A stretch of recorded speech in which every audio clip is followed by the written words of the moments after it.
बच्चादानी में फाइब्राइड्स होने की वजह से खवातीन को काफी परेशानी का सामना करना पड़ता है। उनको जब मेडिकल में जाते हैं तो उनको ऑपरेट का कह दिया जाता है, जिसकी वजह से बहुत ज्यादा परेशान हो जाती हैं।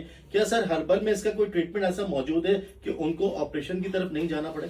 अस्सलाम वालेकुम नाज़रीन, यूट्रस में फाइब्राइड्स है और प्रेगनेंसी नहीं हो रही है, आपको ऑपरेशन का बोला जा रहा है। याद रखिएगा, हर सूरत में फाइब्राइड का ऑपरेशन जरूरी नहीं होता है।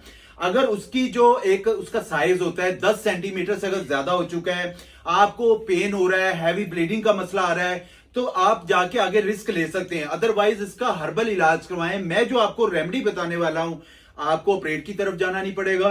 आपको हैवी ब्लीडिंग हो रही है, आपको कंसीव करने में प्रॉब्लम हो रही है, या आपको उसकी वजह से पूरी बॉडी में शेवरिंग हो रही है, या आपको आपका पेशाब कंट्रोल नहीं हो रहा, या बहुत सारी परेशानी का सामना कर रहे हैं, फाइब्राइड्स हो, या आपको खून की रसौली बन गई है, या आपको उसमें जिसको हम रसौली कहते हैं, तो वो अल्लाह पाक के फजलो करम से फौरी तौर पर खत्म हो जाएगी। मैं आपको जो रेमेडी बताने वाला हूं, इसको घर पे बना के इस्तेमाल करें। लेना है क्या आप लोगों ने?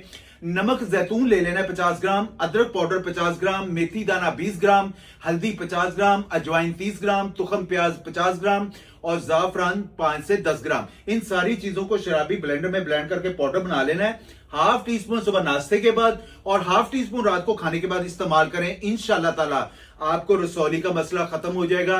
आपको अगर रसौली की वजह से प्रेगनेंसी नहीं हो रही है, रसौली की वजह से आपको हैवी ब्लीडिंग हो रही है, रसौली की वजह से अगर आपको यूरिन कंट्रोल नहीं हो रहा, तो वो फौरी तौर पर ठीक होंगे। तो आपको ऑपरेशन करवाने की जरूरत नहीं है।